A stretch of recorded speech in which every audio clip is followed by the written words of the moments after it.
it's all in the numbers. Yeah. If you bring somebody in, no matter what's happened in the past, you got to forgive people sometimes, and they learn more too. Yeah. I'm sure Punk left and probably went, "Oh my God, what did I do?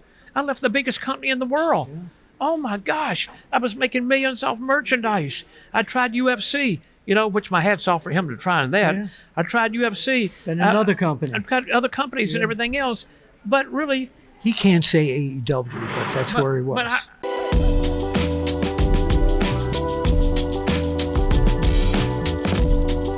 Now, you mentioned WrestleMania, so this is very, very important, okay? WWF back then, WWE now. Back then, they started wrestling on pay-per-view. Then it went to, no, actually they started on closed circuit. movie Then it went to pay-per-view. Then it went to cable TV. now premium events. Now it's going Netflix streaming. It's big. WWE once again becoming the innovator of what is happening with this sports entertainment business. Your take on it? Nick Khan came into the company, and all of a sudden a little deal here, a little deal there, and it's just blowing up everywhere. And that's what I've said before. Look, best production in the world. I'm sorry, it's best production in the world.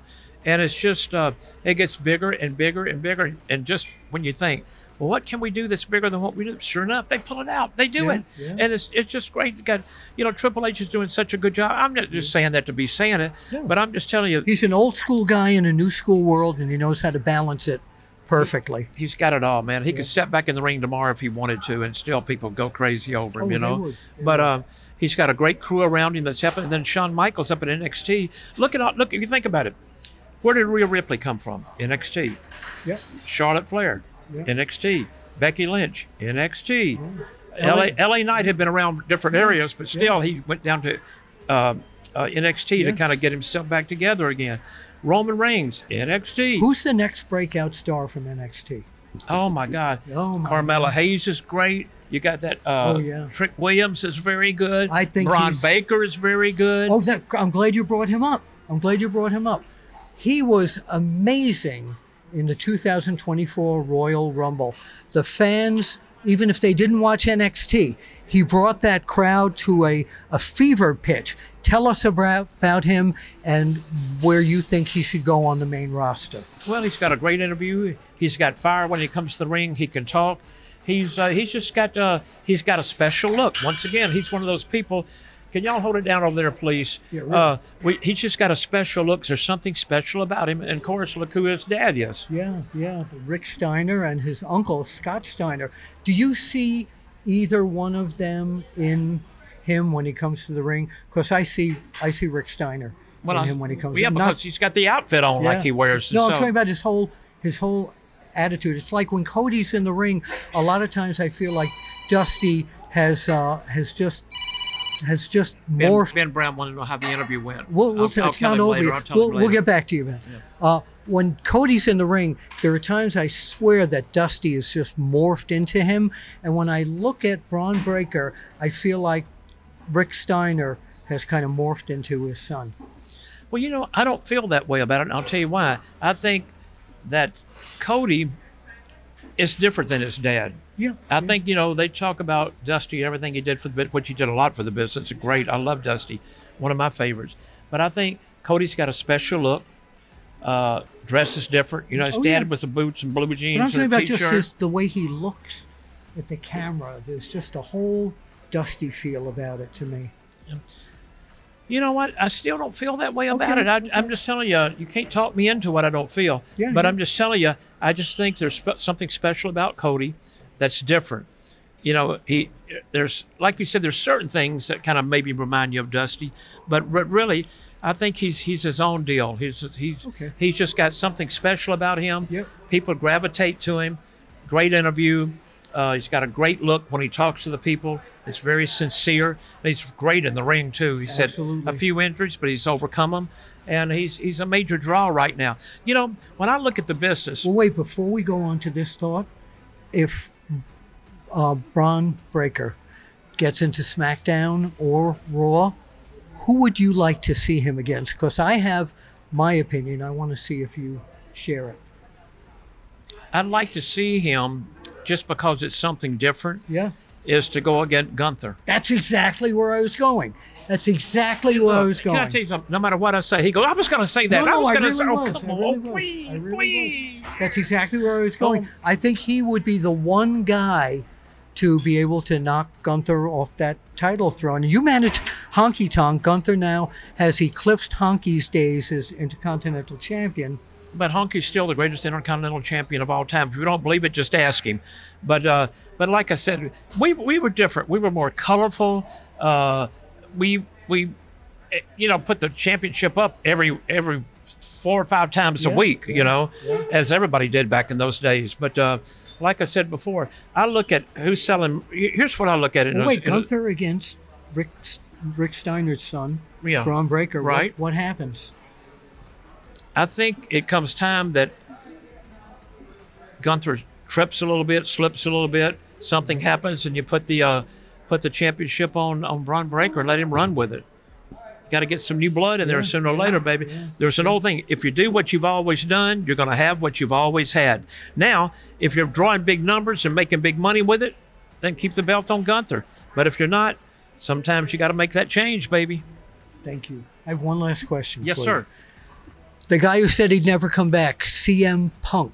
Right now, he's injured currently, but were you surprised to see him come back? And is it true that the old adage, when you're needed somewhere, they're going to let bygones be bygones? And is he a different person than he was that didn't get along with WWE for 10 years? What's that saying that Triple H says? We got to do what's best for business. Yeah. But like I said before, different things happen. You get an injury here or there. Somebody quits, somebody leaves, somebody retires. And there's always somebody from the past that you can bring back in to pick up where they left off. And that's what's so strong about the WWE now. Look what they've got. You've got Charlotte that's injured and out, top star. You've got CM Punk that's injured and out, top star. Big E. You got Big E, top star, injured and out. There's one more person that's injured too. We're missing somebody else that's out right now. Darn, I can't think who it is. Oh, Seth Rollins, maybe. Seth Rollins. He's still in though. Yeah, he's in, but still he's not wrestling he's right injured now, so you don't know, right? So, but look, you got LA Knight, you got Randy Orton, you've got Dominic Mysterio's on fire, you got Gunther who's doing great, you've got Drew McIntyre. Oh, what an amazing turn of events with him. He is one of the most convincing, almost scary interviews I've seen in years. Well, he's bigger than life. Look at him, bigger than life. And each year he's gotten better and better and better. But you know what? Let me tell you, let's talk about tag teams for a minute before we close. Okay. Well, just finish what you were saying about CM Punk. But CM Punk, him coming back, he came in, it fit in perfect, There was a void there. He came right in, took up, and it's all in the numbers. Yeah. If you bring somebody in, no matter what's happened in the past, you got to forgive people sometimes, and they learn more too. Yeah. I'm sure Punk left and probably went, "Oh my God, what did I do? I left the biggest company in the world. Yeah. Oh my gosh, I was making millions off merchandise. I tried UFC, which my hat's off for him to trying that. Yeah. I tried UFC and another company. I've got other companies and everything else, but really." He can't say AEW, but that's where he was. But the point of it is, I'm back where I should have been back. I should have never left in the first place. Look, I've got action figures. I've got T-shirts. I've got memorabilia. But he was PO'd when he left. He claimed he had really good reasons, and he was angry for years with that company. But sometimes with WWE. you grow up sometimes. That's what it is. You grow up, and when you grow up and you sit back and look, you look at your financial statement, you look at the way they presented you on that stage. I mean, look, he's back now in front of 48,000 people. 48,000 people. I mean, come on, please. But he's a good kid. I like CM Punk. I've always liked CM Punk. And so unfortunately he got injured, but now they've got so many people that can step in and take his spot, And see, back in the day, we had Hulk Hogan.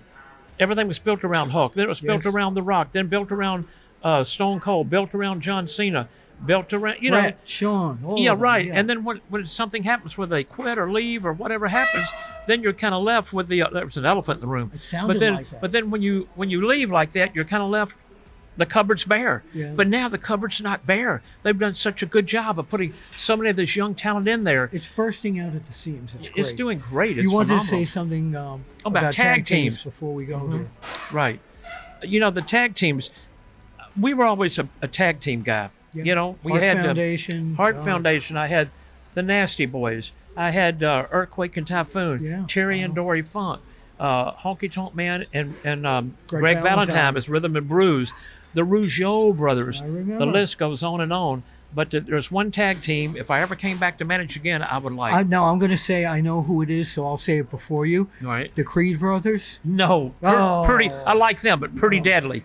Oh yeah, yes. Because yeah. you know what? They fit my character because they bump, they're crazy, Yeah, they yeah. whoa, you can't hit me. They Yeah, get beat every yeah, week, but they yeah. still get ripped back up, and people really hate them. And I love those guys. There's Yeah, something yeah. about them that I really love because my whole life, everything I did was up tempo. You know, I never liked the dark, dingy like tomorrow the world is going to end and we're going to get. That was never me. It was just always like, hey baby, what's going on? This is beautiful. This I is know, awesome, baby. Jimmy Hart. So could you do me a favor before we leave here? Look in the camera. Could you bring this in close to Jimmy, if you would? Pretty Deadly's watching this. What do you want to say to them? How are you going to pitch you as the manager? I'm not trying to pitch me as a manager. I'm just saying Pretty Deadly. I love you guys. Y'all are awesome. I got that word from The Miz, of course. But just keep doing what you're doing because I guarantee you one day you're going to be wearing some gold, baby. What makes them so great, in your opinion? Because they've, like Lex Luger, they got the total package. They've got the look. They've just got something about them that when they come out, the people get excited. And that's what's important. You got to watch the faces on the crowd. You got to watch the audience, how they respond to certain things. And people really want to see them get their, you know what, beat, you know? Yeah. They got it. One guy we didn't talk about at all, lost in the shuffle here, The Miz. Oh, I love The Miz. Can I tell you, I've got a picture on my wall in my at my little beach bar in Tampa. And it's me and The Miz. We worked together at one of the WrestleManias leading into in Orlando, Florida. Mm-hmm. And The Miz, I was with him, and we were on the tour together. And he just came over from doing the reality show. And I knew then, when the 5 days promotion we did over, I thought to myself, this guy has something special. He knows how to react with the fans. He's very cool. He's cocky. He's witty. And look at him now. Yeah. Is he awesome? He is more than awesome. All right. We heard that from Jimmy Hart. Bill Apter here with Jimmy Hart. And what's this gentleman's name who's been I'm terrible with names. He's Corey. What's your last name, Corey? Corey Bastian. Thank you very much for filming this. He's one of the U-Haul brothers. Oh, is he really? Because when you see him wrestle, he's going to U-Haul it out of town, baby. I never heard that. We will see you at the matches.